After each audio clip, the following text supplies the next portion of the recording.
Yeah, Friday! You have reached episode 33 of the Ranting Weight Watcher.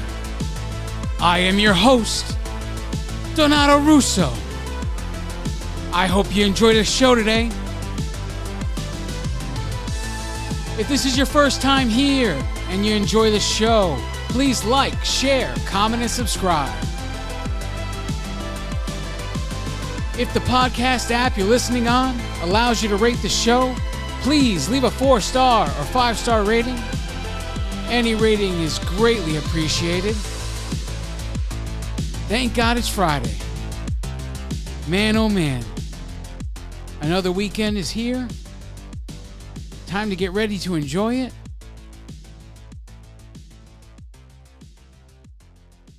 Let's just get into this.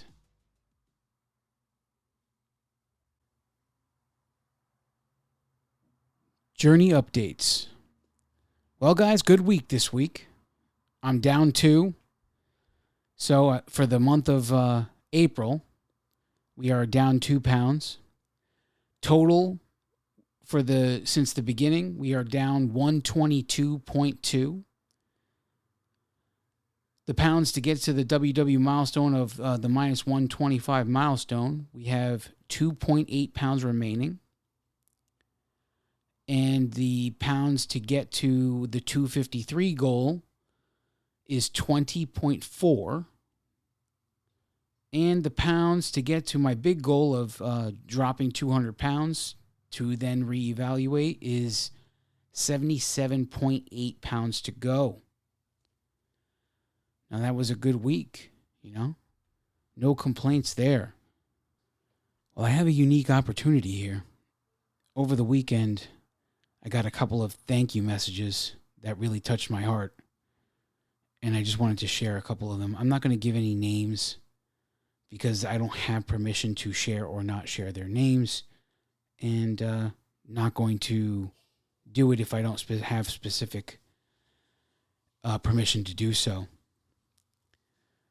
But the first one comes and says, Donato, just a short message to let you know I found your podcast.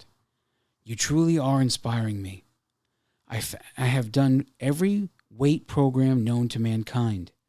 Started Weight Watchers a couple of weeks ago and have been religious to the program. Plus, I'm working out almost every day. Thank you for your inspiration and love.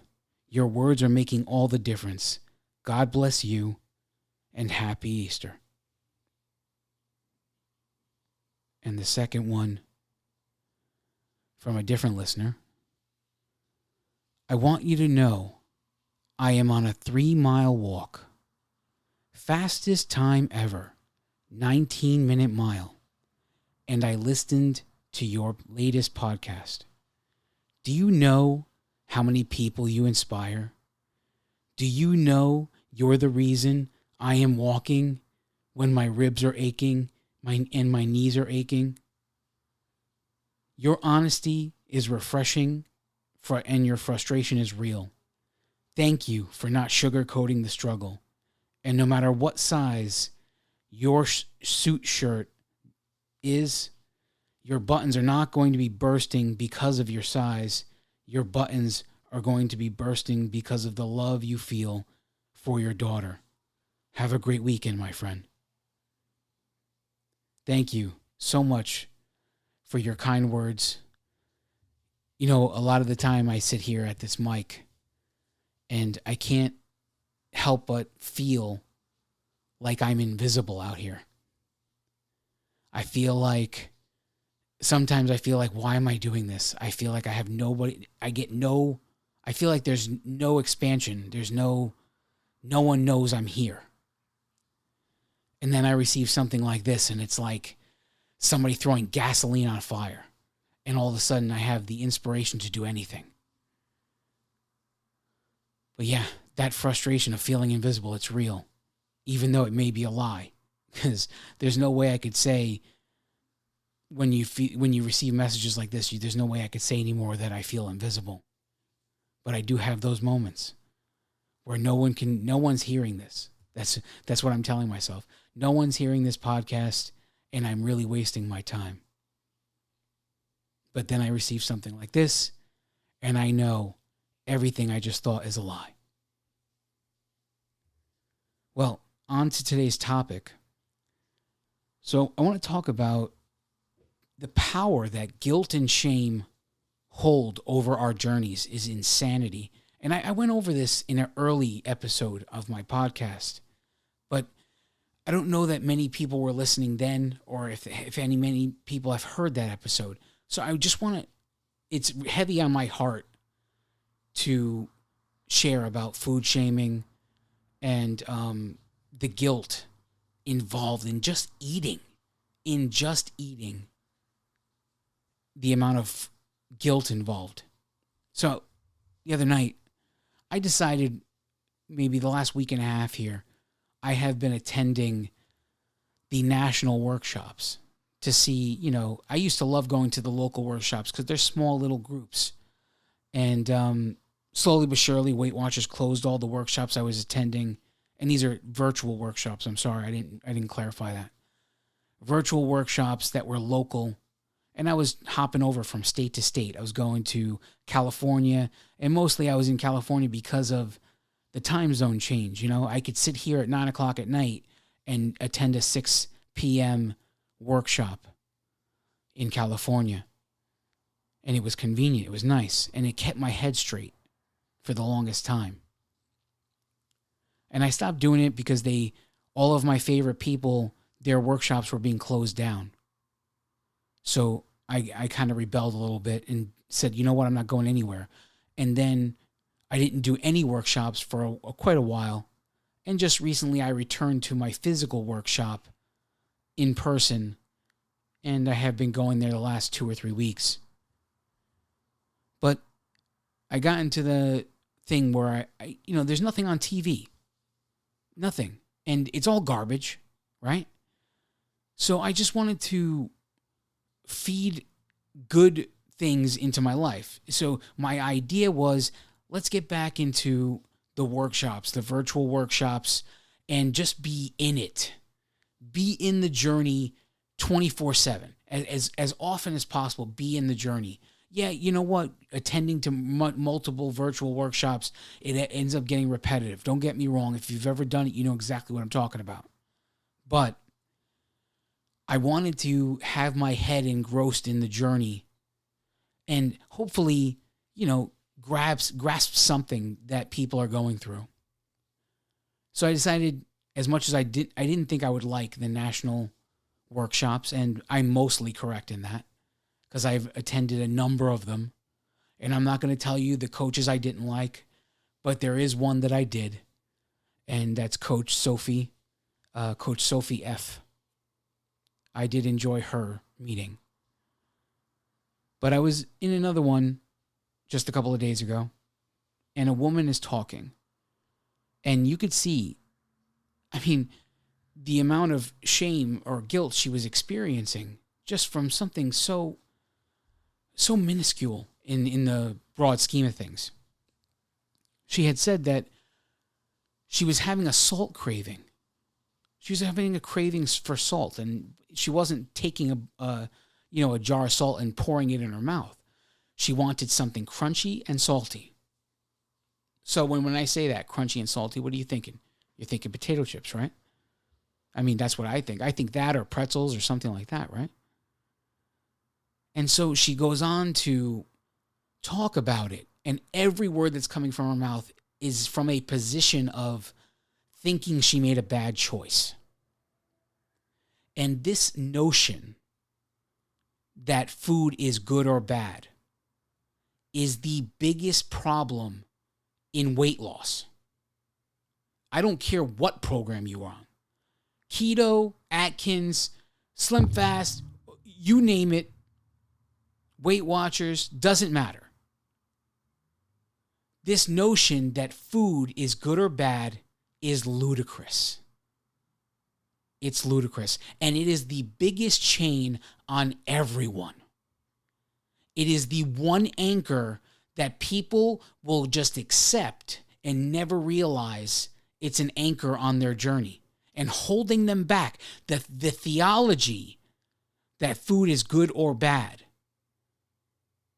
is holding you from getting to your goals. And I'll get to that in a second, so just stay with me. But there's no such thing as good or bad food. There is only food. Food is not good or bad. Your relationship with that food might be good or bad, but the food itself is not good or bad. We need to stop the ideology of when someone looks at you and knows you're on a weight loss journey and sees you eating potato chips, the automatic thinking is they're cheating. It couldn't be, especially if you're on Weight Watchers, any of you listening to me knows it couldn't be further from the truth. And I'll explain it to you. Because everything on Weight Watchers has a point value. And if I can make all of the non-Weight Watchers listeners understand this, if you have $20 in your wallet and you go to Dunkin' Donuts for breakfast and you spent $5, and then you went to the snack machine and you spent $2, how much money do you have left for lunch? $13, right? So now if we turn dollars into points, it's the same ideology. If breakfast cost me 5 points, if I have 20 points for breakfast and lunch, and breakfast cost me 5 points, and my snack cost me 2, I have 13 points left for lunch. That is essentially how Weight Watchers works. Every food item has a point value.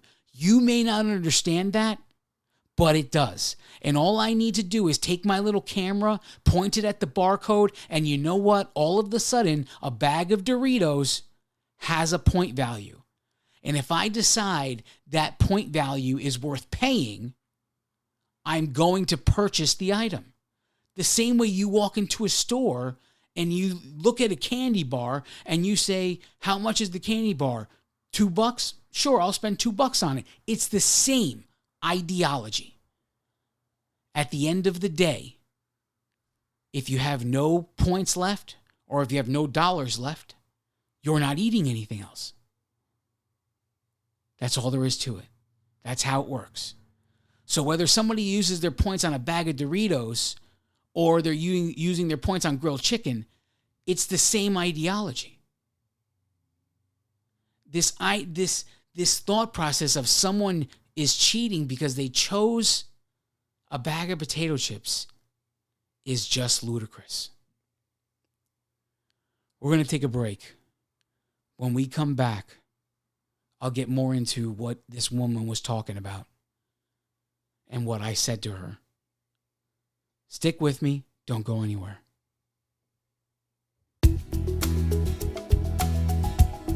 Greetings, ladies and gentlemen. Thank you so much for listening to the Ranting Weight Watcher. If you would like to connect on social media, we would love to connect with you.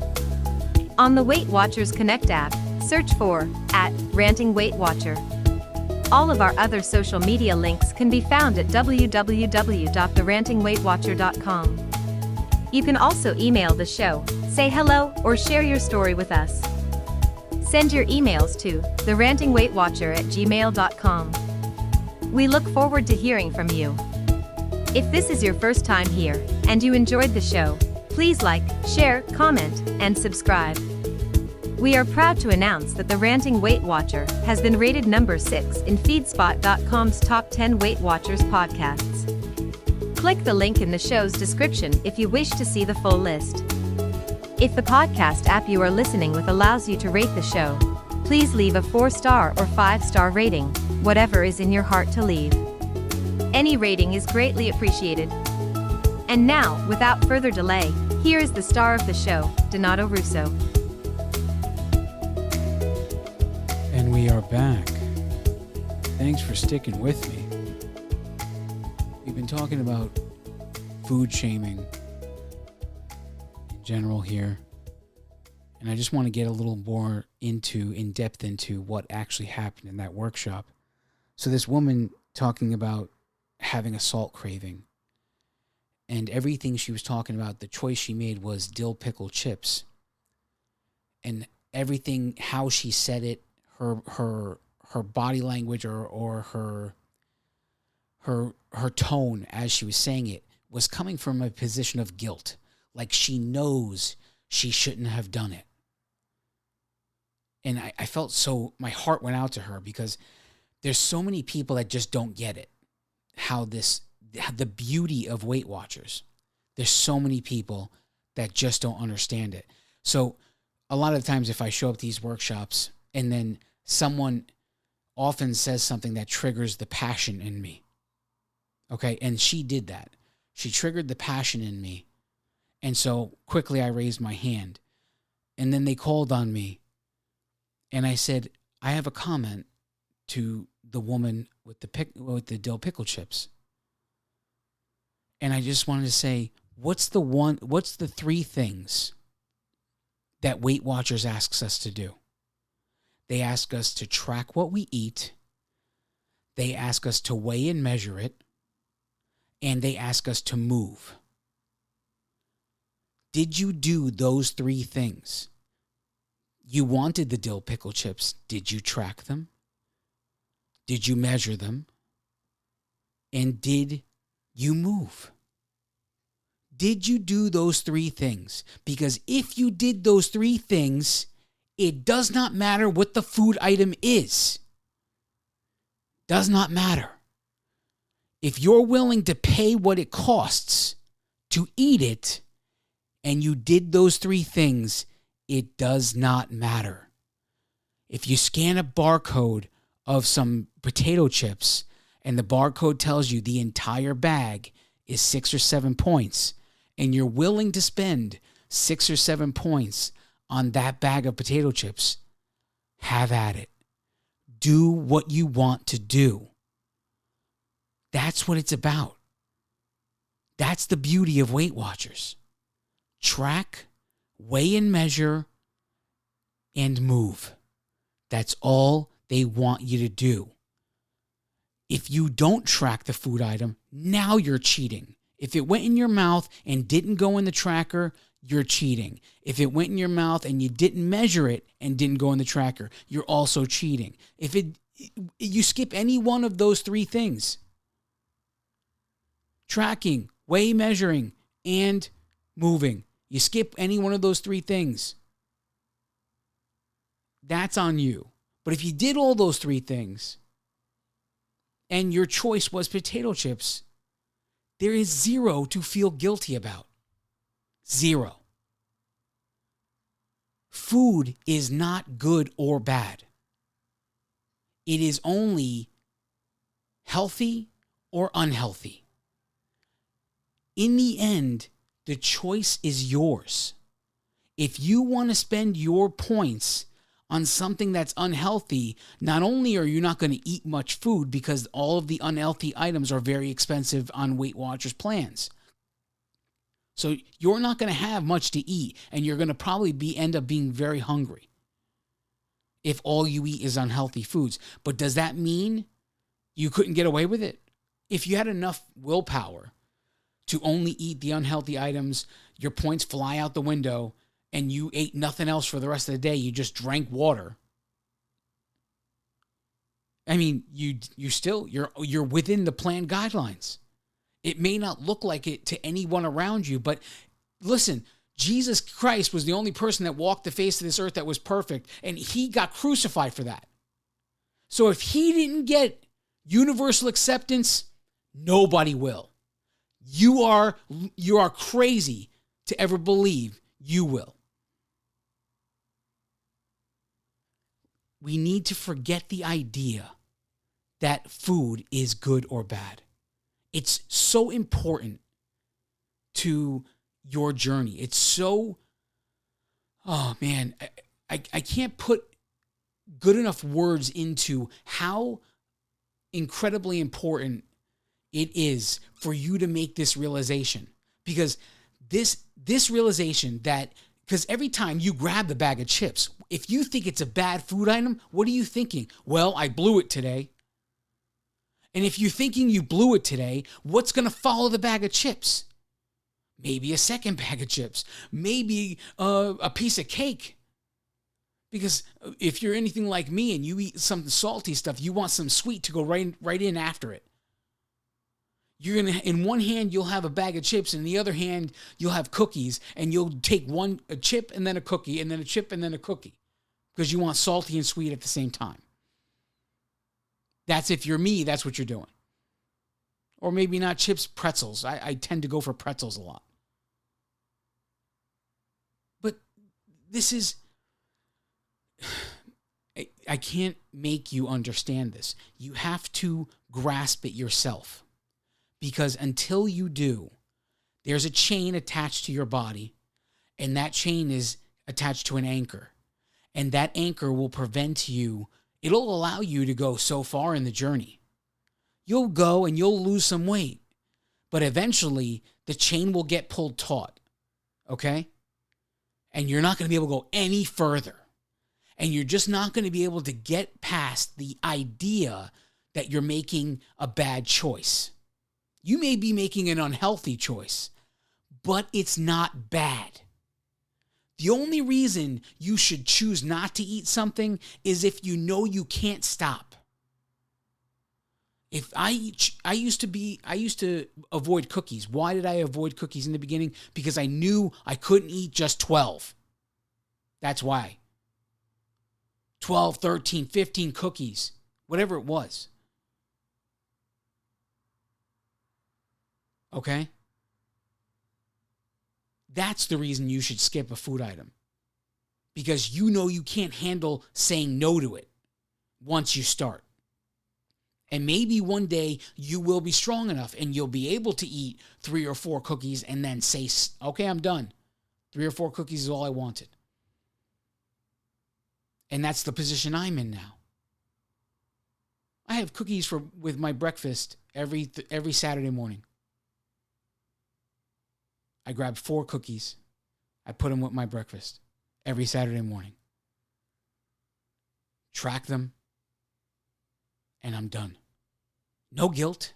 No shame. No one can tell me I'm doing something wrong. I'm down almost 125 pounds. And I've been eating 4 cookies every Saturday for months. I put in the work. I do what's required of me. I deprive myself of nothing. It takes incredible discipline to do the things that I do. I'm not going to sugarcoat it for you. This is not easy. To make choices, unhealthy choices, on a consistent basis every Saturday. I save all of the things I crave for Saturdays. Why do I choose Saturday? Because I weigh in Saturday morning. I get my result.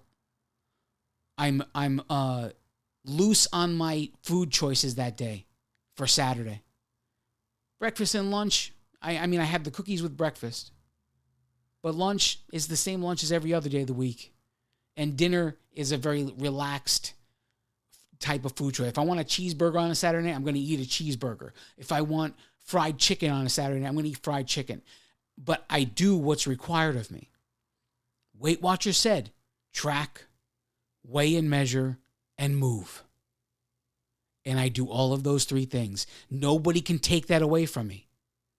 Nobody can tell me I'm doing something wrong. That's what I've been asked to do. That's how I dropped 122 in change in pounds. By tracking, weighing and measuring, and moving. And I always make room for the stuff I crave.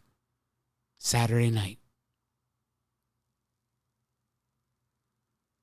Whatever it is. And then Sunday through Friday, I'm like a machine, disciplined. 200 ounces of water or more. Everything is the same. Whether all 6 days, same breakfast. All 6 days, same lunch. Dinner is different depending on what night of the week it is. But I'm regimented. Sunday through Friday. And I'm relaxed on Saturdays.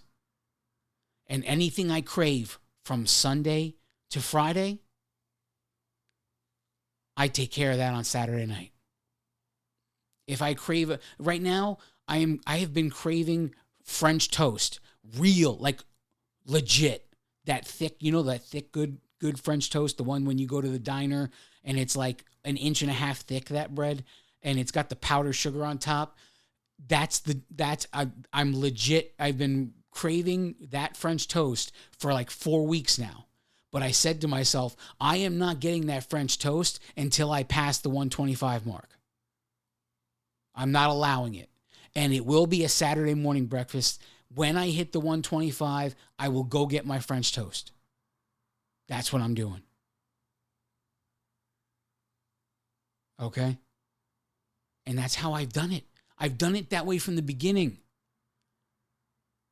And sometimes people hinder themselves just on the day of the week they choose to weigh in.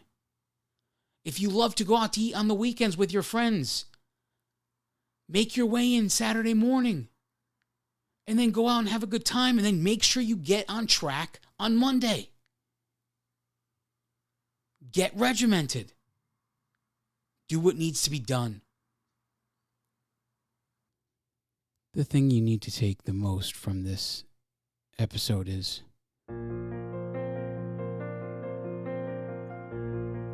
in the broad scheme of things, one slip up is nothing.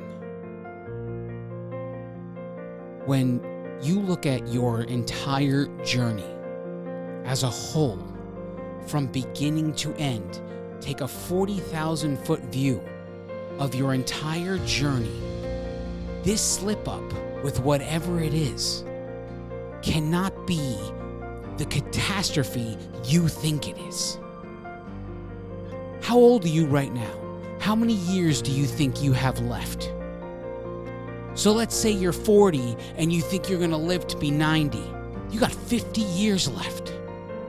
What are you telling me is going to be the difference of you pigging out on some Easter candy or whatever have you?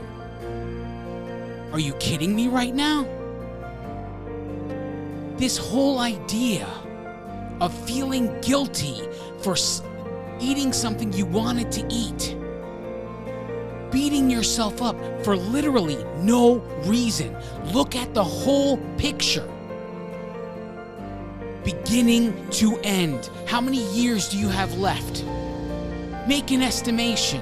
Now, this slip up and compared to the whole journey,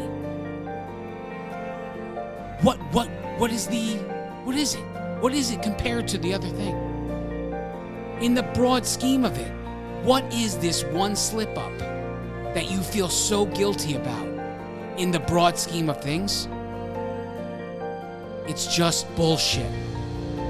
It's a way for you to feel bad and beat yourself up, and you don't even realize it, but every time you do this, you send yourself back to the beginning. But first, before you go back to the beginning, you spiral out of control. And you do a whole bunch of other bad things first before you finally get your head on straight and get your head back in the game. So skip all that, skip the guilt, skip the shame, get back in the game, because you know what? If you got 50 years left, today doesn't matter as much as you think it does. Get over yourself. Champions don't have excuses. They just get up, dust themselves off, and keep moving forward. I know you're a champion. Do what needs to be done. And forget this guilt and shame nonsense. I love each and every one of you. God bless you all.